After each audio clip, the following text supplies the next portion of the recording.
As human beings, we enjoy thinking of ourselves as these complex creatures, but really the way we function is quite simple. Nature wants us to survive and reproduce, and in order to do so gave us one simple premise: seek pleasure and avoid pain.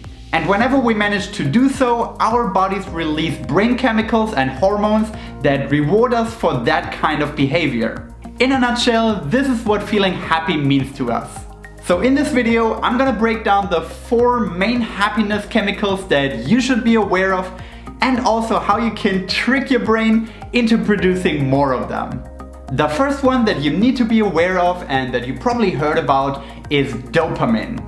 Dopamine quite simply encourages reward-driven behavior. What that means is that if you set a goal and you end up reaching it, then your body will release dopamine. This can be either very small goals, for example that you decide to read 15 minutes every day and you end up doing it, then you're gonna feel happy afterwards. But of course it can also be great accomplishments. Things that take many years, thousands of hours of practice and planning. If you then end up actually fulfilling your plan and reaching your goal, you're gonna feel incredibly happy, and it's all thanks to dopamine. And if you just take a second to think about what humanity has accomplished over the last couple of thousands of years, I believe it's fair to say that craving that dopamine rush really has served us well. So what can you on an individual level actually do to naturally increase your dopamine levels?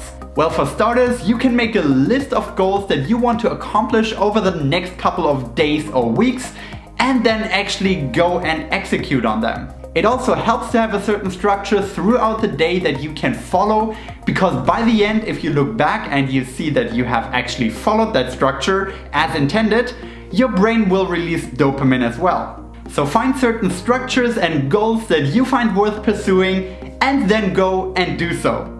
The second brain chemical that all of us rely on in order to increase our happiness is called oxytocin.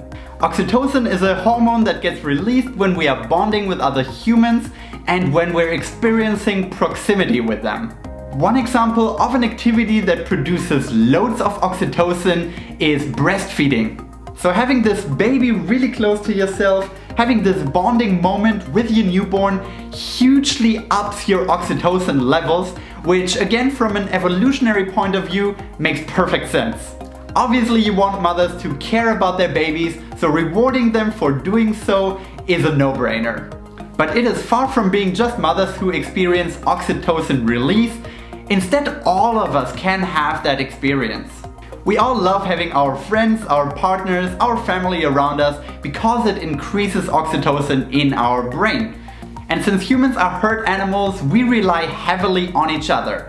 So it is important to foster activities that increase trust and empathy in the tribe. So if you want to give your oxytocin levels a little bit of a bump, make sure that you spend time with people that you love. Actively seek out social events, seek out face-to-face interaction, because guess what? Your phone, texting with people, that cannot replace the trust and the empathy that we feel when we're actually having coffee or a beer with somebody. The third happiness chemical that basically runs our lives is called serotonin. Serotonin rewards us for the feeling of self-worth and belonging. Us human beings are funny in the sense that it is not enough for us to survive and reproduce. We are also looking for some kind of deeper meaning, some kind of purpose to our lives. Of course, there are loads of different things that can actually give us that feeling of purpose. For example, our family, for example, our children, for example, our job or our hobbies. All of that can increase our serotonin levels. On the other hand, if you ever felt like you're stuck in a dead-end job that makes no contribution to society whatsoever, you are probably familiar with the feeling of very low serotonin levels and how that can negatively impact your happiness. And trust me when I say that I've definitely been there, but there is actually one exercise that I like to recommend in those situations that will increase your serotonin levels up to a normal degree again. And it is something that has become kind of a buzzword nowadays: gratitude.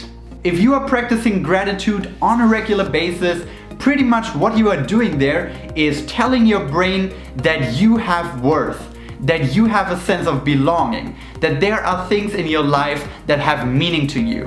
And the funny thing is that your brain actually can't tell if you are doing these things right now or if you're just thinking about them. So take a little bit of time out of your day to be grateful for things in your life. Even if you're not doing them at that moment, you don't have to hang out with your siblings or with your parents at that moment. It's enough to just think of them and be grateful for the relationship that you're having with them. So maybe try to incorporate a little bit more gratitude and mindfulness into your daily routine, because that awareness of what is going well in your life will naturally help you increase your serotonin levels. And the last brain happiness chemical that I want to bring up here is one that we are all familiar with. It's endorphins.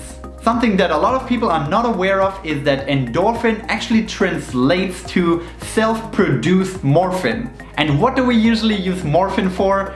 We use it to make pain a little bit more bearable, which is exactly what endorphin does as well. A release of endorphins is usually a response to stress or uncomfort. So in these situations, our bodies, the amazing machines that they are, produce something that help us mask the pain. And if you've ever exercised in your life, you know exactly what I'm talking about. A lot of people experience runner's high when they're pushing their bodies during jogging, but you can also have that with any other physical activities. If you're doing circle training, if you're lifting weights, if you're part of a team sport, this happy feeling that you have after it, that's endorphins. So if you want to have more of that, just have more activities in your life that make you a little bit uncomfortable. And obviously this is not limited to sports. It could also be taking on a challenging task at work. It could be trying out public speaking. All of that will put you under stress at the moment, but afterwards you will feel the sensation of a huge release of endorphins. So as a quick recap, the 4 main happiness chemicals that you need to pay attention to are dopamine, oxytocin, serotonin, and endorphin. And in this order, it actually forms a nice acronym that helps you remember it even easier.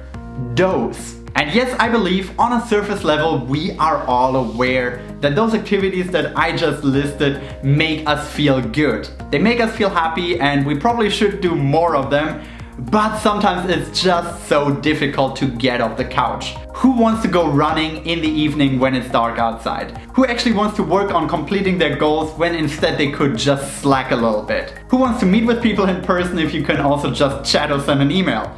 And who actively seeks out pain just for the pleasure afterwards that endorphin will provide? But maybe let this video be your reminder to seek out these kind of activities more than you naturally would. Because the way our brain is set up, you will be handsomely rewarded. And if you out there after watching this video feel like you want to give me a little bit of a dopamine rush, make sure to subscribe. It's gonna make me happier and it's gonna help me continue making these videos where I talk a lot about happiness and how to live a more meaningful life. I will see you in the next video.